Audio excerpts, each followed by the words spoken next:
Welcome to the class of UGC NET. This is your paper 2 and today we will do the preparation of subject commerce. Unit 3 we started. Topic for today is law of returns to scale. I hope this topic is already known by you. Law of returns to scale. How this law is used in factors of production, in production process, and how it helps the owners, managers of any firm. In this session, you will see how business economics, this concept is so useful for any firm to determine the cost, to determine how much they have to produce, to determine the scale of production basically. Right, students? So let's start. Law of returns to scale refers to the change in output. जो आप output अपनी firm से produce करते हो, उस output में अगर आपको चेंज लाना है, इंक्रीज करना है, by which dash of the productions also change. Factor of production means आपके प्रोडक्शन में फैक्टर्स यूज होते हैं. फैक्टर्स क्या क्या होते हैं? फिक्स्ड फैक्टर्स हो गए हमारे, वेरिएबल फैक्टर्स हो गए हमारे, right. Same way like fixed में आपकी आ गई land, machinery.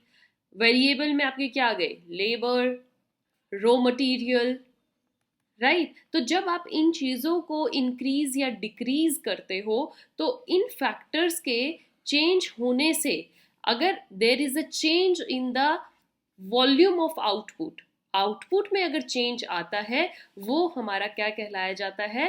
That is law of returns to scale. Right, students? So this is, if anyone asks from you what is law of returns to scale, you will easily say that if there is any change in the output due to the change in the factor of production, or change in output causes change in the factors of production, right? This law of return can be determined by three types. Right. इसके आगे further 3 types होते हैं जिसको अब हम discuss करेंगे. You have to listen very very carefully students. The very first is increasing returns to scale और diminishing cost. Increasing returns to scale और डिमिनिशिंग कॉस्ट क्या होती है? देखिए इसमें क्या होता है, ये this is one of the greatest जिसका यूज होता है, दैट लॉ इट इज. तो इंक्रीजिंग रिटर्न ऑफ स्केल या जिसमें हमारी कॉस्ट डिक्रीज होए वो क्या कहलाती है? देखो आपको पता है जब भी प्रोडक्शन या स्केल ऑफ प्रोडक्शन इंक्रीज होगा तो आपका कॉस्ट क्या होती है? डिक्रीज होगी. जितनी लेवल पर आप प्रोडक्शन को इंक्रीज करते जाएंगे कॉस्ट भी उतनी ही हमारी क्या होती जाएगी? डिक्रीज होती जाएगी. तो यही हमारा लॉ ऑफ रिटर्न क्या कहते हैं आपको इस डायग्राम से फर्दर क्लैरिफाई होगा. Suppose it is a situation when increase in input factors means जो आपके इनपुट फैक्टर्स हैं like your I told you land, labour, capital, entrepreneur, labour, raw material, whatever it is. So जो ये input factor है जब इनमें increase होता है, increase in the input factors with dash amount, कितने अमाउंट से? जस्ट स्मॉल अमाउंट से अगर आप इनको इंक्रीज कर रहे हो तो देखिए यहाँ पर ये इंक्रीज हुए ज़्यादा, फिर ये क्या हुआ? थोड़ा इंक्रीज हुआ, फिर और थोड़ा, मतलब कि इंक्रीज हो रहा है but increasing in the small proportion. Inputs are increasing in the small proportion. ये ध्यान से सुनिए सिर्फ. Inputs are here increasing in small proportion and that is leading to the increase in output. जो आपकी क्वांटिटी यहाँ पर बढ़ रही है of production is increasing at higher amount. That is known as increasing returns to scale. भाई आपके inputs कम लग रहे हैं, आपको लेबर कम देनी पड़ रही है, आपको रॉ मटेरियल कम देना पड़ रहा है, लैंड का इंटरेस्ट कम देना पड़ रहा है, मशीनरी का कॉस्ट कम हो रहा है, आपके लिए तो सब फायदे की चीज़ है. और इनसे क्या हो रहा है? जो आउटपुट इंक्रीज हो रहा है वो ज़्यादा अमाउंट में यूज़ हो रहा है. मतलब अगर आप 2 units of this factors are increasing तो आपका जो क्वांटिटी है वो 5 इंक्रीज हो रही है, 6 इंक्रीज हो रही है सपोज करिए, मतलब 3 टाइम्स इंक्रीज हो रही है. तो ये कौन सी सिचुएशन होती है students? Increasing returns to scale. ये कैसे ड्रॉ होता है हमारा? In this graph, increasing returns to scale. Right, समझ में आया? Increasing returns to scale means where inputs are increased but in small amount, whereas जो output increase होगा that will increase in higher proportion in higher amount. Moving to the next returns to scale is diminishing returns to scale, or you can say here increasing cost. Cost यहाँ पर क्या होती है, increase होती है. आपका पैसा यहाँ पे ज़्यादा यूज़ होता है. प्रोडक्शन की कॉस्ट देखोगे तो ज़्यादा लगेगी, मतलब आपको लैंड का खर्चा ज़्यादा देना पड़ेगा, आपको लेबर ज़्यादा लगा रहे हो, आप रॉ मटेरियल ज़्यादा यूज़ कर रहे हो, बट उनके प्रोपोर्शन में, उनके मुकाबले में जो आउटपुट निकल के आ रहा है वो बहुत कम निकल के आ रहा है, राइट. जैसे इंक्रीजिंग रिटर्न्स में तो ज़्यादा आउटपुट था, कम इनपुट था. यहाँ पर इनपुट ज़्यादा होगा, कम आउटपुट होगा, और तभी इसको क्या कहते हैं, डिमिनिशिंग रिटर्न्स टू स्केल. मतलब आपके रिटर्न्स जो आ रहे हैं वो कम अमाउंट में आ रहा है, क्वांटिटी आपकी कम अमाउंट में आ रही है. ये देखिए यहाँ पर फॉलिंग स्टार्ट हो गई ना, you can see here, this shows that diminishing returns to scale.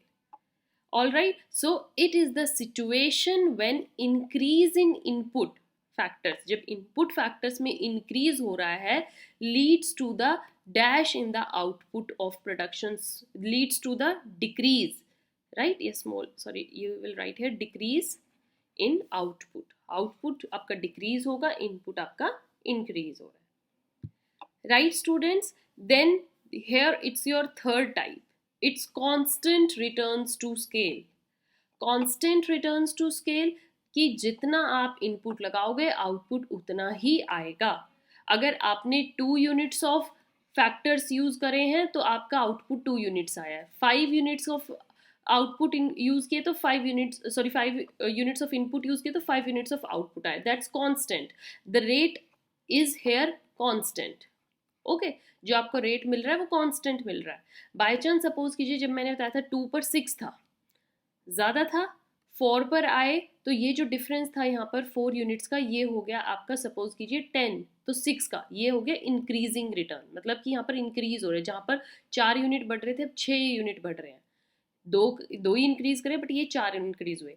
वेरेज जब आपने 5 लगाई यूनिट्स तो वहाँ पर क्या आ गया आपका, क्या आया, लाइक 15, 5. देन आपने जब 6 किया तो भी आपका क्या आया, 20. जस्ट 5 का इंक्रीज हुआ, तो ये कांस्टेंट रिटर्न्स टू स्केल है. समझ में आया student? So this graph is drawn like a horizontal straight line. Okay, straight line आपकी यहाँ पर होगी, और इसमें क्या होता है, it is a situation in which जो आपका आउटपुट है that increases exactly in same proportion. बिल्कुल सेम प्रोपोर्शन में आपका जो आउटपुट है वो इंक्रीज होगा as your factors of production जितने इंक्रीज होंगे, आउटपुट भी उतना इंक्रीज होगा जितना इनपुट आपने डाले, जितने आपने फैक्टर्स प्रोडक्शन में डाले हैं. Right student? So these 3 different types of law of returns to scale.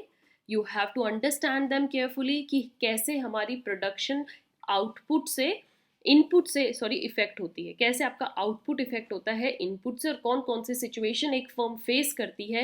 Increasing returns of scale क्या होता है, कांस्टेंट रिटर्न्स ऑफ स्केल क्या होता है, और डिमिनिशिंग रिटर्न्स टू स्केल क्या होता है. So with this session is over. I hope you understood it very well. Don't forget to subscribe my channel to get the complete syllabus of this paper, subject commerce. Paper 2 का अभी हम सब syllabus cover कर रहे हैं. Unit 3 we just started, and the students can get back to the previous sessions to know exactly what's the syllabus we have done till now. Right? Till then, keep following, keep watching. Thank you.